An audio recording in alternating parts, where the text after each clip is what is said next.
Olá! O objetivo desse primeiro vídeo é mostrar para vocês um bocado os problemas que podem sentir em termos de dores ou alguma outra dificuldade que esteja relacionado com os órgãos internos. Nós aqui vamos usar sempre aquela máxima: quanto melhor eu conheço o meu corpo, melhor eu trato o meu corpo, porque procuro ajuda assim que percebo que preciso. Dada a situação atual, como não podia deixar de ser, o primeiro órgão do qual eu vou falar são os pulmões. Mas não se preocupe que eu não vou falar do coronavírus. Vou falar dos pulmões de forma geral, para que você perceba um pouco como ele funciona e como você pode ajudá-lo a funcionar melhor. Portanto, uma anatomia muito básica, não estamos aqui para dar aula de anatomia. Temos dois pulmões, o pulmão direito tem 3 lobos ou 3 partes, o pulmão esquerdo tem 2, porque tem que dar espaço para o coração. O que é interessante, e eu antes de trabalhar com isso também não tinha ideia, é que essas partes, esses lobos dos pulmões, eles são separados. Ou seja, no pulmão direito é como se eu tivesse 3 balõezinhos, e no pulmão esquerdo é como se eu tivesse 2. E quando nós respiramos, eles também se enchem de forma separada, o que dá mais capacidade pulmonar, dá mais espaço. Entretanto, onde esses balõezinhos se unem, há muita facilidade de se criarem restrições, de se criarem aderências, e isso atrapalha o movimento dos pulmões. Outra coisa extremamente importante nos pulmões é que eles são revestidos pela pleura, que é um tecido muito fino, elástico, que protege os pulmões, ajuda na movimentação, traz irrigação, tem várias funções. No meu dia a dia profissional, eu encontro muito mais problemas, restrições e aderências na pleura do que nos pulmões especificamente, porque ela cumpre o papel dela. No fundo, o papel dela é proteger os pulmões e ela bloqueia as restrições e elas não chegam até os pulmões. Mas a pleura, ela é muito importante para os pulmões se movimentarem. É formada por 2 camadas muito fininhas, entre essas camadas há líquido, que é para elas deslizarem. Ela é muito maior que os pulmões, que é para ter aquele espaço vazio de quando os pulmões inflam, terem espaço, e ela também tem alguma elasticidade, acompanha o movimento dos pulmões. Entretanto, o que acontece? Quando essa membrana muito fininha tem alguma aderência, alguma restrição, e eu já vou explicar por que isso acontece, os pulmões não conseguem fazer o movimento que deveriam. E aí eles continuam funcionando, você continua respirando. E eu vou usar um exemplo que vários dos meus pacientes já ouviram. É como se eu tivesse uma porta, como aquela, que abre e fecha, mas eu tenho as dobradiças perras. E eu abro e fecho essa porta com esforço, apesar de conseguir abrir e fechar.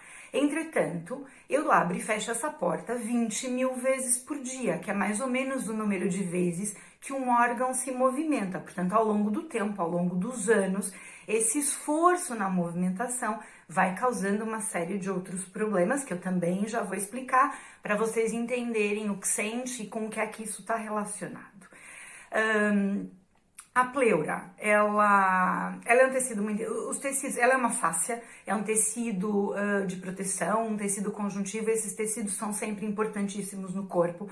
O trabalho que eu faço de terapia manual está muito ligado a esses tecidos, a libertação de restrição nesses tecidos. E ela é essencial para o funcionamento. Quem já teve uma pleurite, eu lembro de pelo menos 2 pacientes que eu tratei com pleurite, sabe as dores e a dificuldade de respirar que teve quando teve isso, ou seja, não teve uma infecção nos pulmões, teve uma infecção na pleura e a sensação era como se tivesse algo completamente errado com os pulmões. Por quê? Porque para a gente respirar, nós movimentamos os músculos intercostais, as costelas, o externo, movimentamos o diafragma, movimentamos a pleura e o próprio pulmão. E aqui, se a gente for falar em músculos e costelas e articulações entre eles, são milhares. Portanto, tudo isso se movimenta para uma respiração. Quando qualquer dessas coisas não está se movimentando como deveria, a respiração também não funciona como deveria e eu vou criando bloqueios, vou criando restrições. Mas como o pulmão é um órgão essencial, o corpo vai fazer ele continuar funcionando. E essas restrições vão se refletir em outros locais que não são vitais para o corpo E desde que os pulmões e o coração estejam funcionando, se você tá com dor nas costas ou no ombro, é problema seu. O corpo vai fazer os órgãos vitais funcionarem. É esse o princípio sempre, sempre.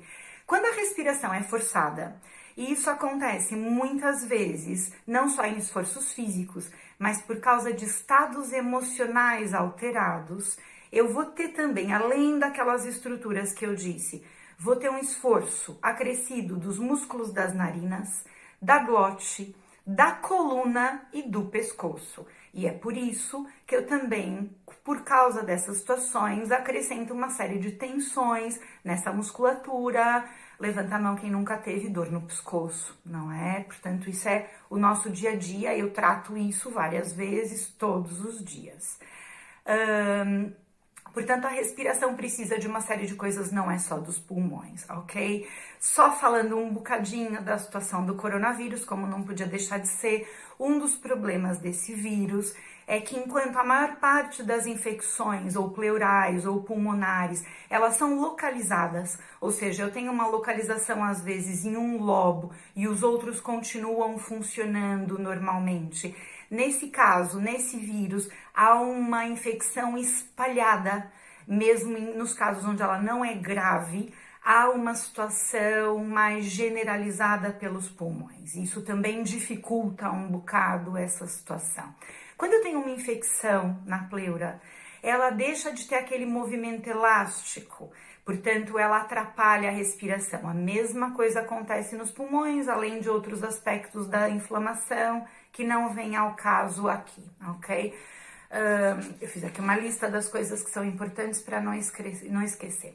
Coisas que causam restrições na pleura e, consequentemente, vão atrapalhar a função pulmonar. Tão básicas quanto uma queda sobre o ombro ou uma queda daquelas que você não chega a cair, mas ampara com os braços. Portanto, não é? Dá aquele trauma, aquele sacudir. Tosse crônica, vai forçando, é a história da porta, vai forçando, forçando, forçando. Uma fratura de vértebra ou de costela, lembrar que a pleura vai se inserir nas costelas e nas vértebras lá atrás, não é? Ou seja, tá tudo ligado. As cirurgias torácicas, de forma geral, as de peito aberto são terríveis, não é? Causam imensas restrições nas articulações. As cicatrizes são sempre uma área de restrição. Quando eu digo restrição, percebam que o corpo deixa de fazer aquele movimento que deveria. Os tecidos quando cicatrizam, eles criam fibroses, eles deixam de deslizar ou de estar elásticos, ok? Os famosos golpes de chicote, um acidente de carro onde eu faço aquele movimento para frente e para trás, não é? Os órgãos também vão para frente e para trás. O papel da pleura é proteger os pulmões, é ela que vai se restringir para proteger. E as infecções respiratórias de forma geral, bronquites, pneumonias mal curadas, tudo e mais alguma coisa. Além dessa panóplia toda, temos os estados emocionais, não é? Como não podia deixar de ser, os estados emocionais afetam imenso a capacidade respiratória. Quando nós estamos ansiosos, nervosos, alteramos a nossa forma de respirar.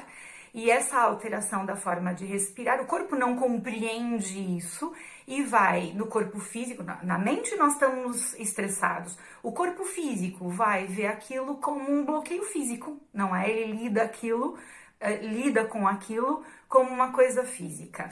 Portanto, há imensos casos. Os meus pacientes que estão assistindo isso sabem que poucos deles já passaram pelas minhas mãos sem que vez ou outra eu tenha que tratar restrições do tórax. Todos nós temos, seja por um motivo, seja pelo outro. Um outro problema que também temos, e agora nesse período também não está a ajudar, é a nossa postura muitas vezes no trabalho, ou seja, nós passamos muito tempo sentados no computador com aquela posição curvada para frente. Isso cria todo um peso sobre o tórax, que dificulta também a movimentação dos pulmões, como não podia deixar de ser. Portanto, a segunda parte desse vídeo, eu vou fazer isso separado, que é para quem não quer o blá blá blá, pode usar só a segunda parte. Vão ser exercícios para trabalhar a libertação dessas articulações com os movimentos de respiração, ok? Vocês vão ver que eu não tô com roupa de exercício, Portanto, a ideia aqui não é fazer um exercício só de vez em quando, é uma coisa que vocês possam fazer no dia a dia de vocês, ok? Muito bem.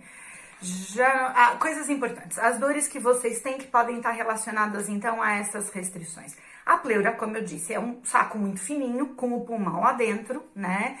E ela é muito maior do que o pulmão, e ela vem mesmo na parte superior, ela vem até acima da clavícula, tá? Portanto, muitas vezes, e muitos de vocês, muitas vezes que eu trato dores no pescoço, dores no ombro, isso tem a ver com restrições da cúpula pleural, que é essa parte de cima da pleura. Outras coisas que vocês sentem que tem a ver com... E por isso é que às vezes uma pessoa anda ali com dor no ombro, trata e não melhora. Ou então isso vira mesmo uma tendinite, porque se a cúpula pleural me impede de fazer o movimento normal do ombro e eu vou fazer esse movimento em esforço, mais cedo ou mais tarde isso vai gerar uma inflamação naqueles tendões que estão a trabalhar em esforço, ok? Dores na região dorsal, uma vez, como eu disse, que as costelas e as vértebras também estão inseridas na pleura, também podem haver. Normalmente essas dores estão entre a omoplata e a linha do sutiã, né? É muito comum. É aquela dor que piora quando eu respiro fundo, porque eu não consigo expandir os pulmões como deveriam. Dores no pescoço, porque depois, além daquelas estruturas todas, eu tenho dois grandes plexos nervosos, que é o plexo braquial, que vai inervar pescoço e cabeça, e o plexo cardíaco, que vai inervar todo o tórax. Portanto, quando eu tenho esses bloqueios, tenho também uma pior comunicação desses nervos, tenho também uma pior circulação sanguínea para a cabeça, e por isso, algumas dessas restrições também causam tonturas e dor de cabeça. Tipicamente, as restrições da primeira costela causam sempre esse tipo de situação, ok? É perfeitamente possível tratar isso. Quem já se tratou comigo sabe que a gente faz isso de uma forma suave, funciona muito bem e a pessoa sente imediatamente uma diferença muito grande. Na impossibilidade de ajudar vocês nesse momento, eu vou ensinar alguns exercícios que, mesmo não funcionando da mesma forma em termos de libertação, vão permitir alguma recuperação de movimento de articulações que possam estar mais bloqueadas nesse momento, ok? Outra coisa importante é o diafragma, não é? O diafragma as pessoas acham que ele é aquela coisa que desce quando nós respiramos e sobe e que tem ali só os pulmões. Não. O diafragma separa a cavidade torácica da cavidade abdominal. É essencial na respiração. Não há respiração sem movimentação do diafragma, sim. Entretanto, eu também tenho inseridos no diafragma os órgãos abdominais, como por exemplo o fígado e o estômago. Portanto, eu também posso ter dores torácicas e dificuldades respiratórias porque algo não está bem na inserção dos meus órgãos abdominais no diafragma. O meu diafragma não se movimenta bem, isso vai afetar a minha respiração e vai dar dores. Quase todo mundo já teve aquela dor que acha que é uma dor cardíaca, que é um problema no coração, mas na verdade é estômago muitas vezes, ok? Portanto, isso é importante. Outra coisa interessante sobre o diafragma que pouca gente sabe. Apesar do diafragma estar lá na tal linha do sutiã, ele tem alguns pilares de sustentação e um desses pilares vai até as vértebras lombares.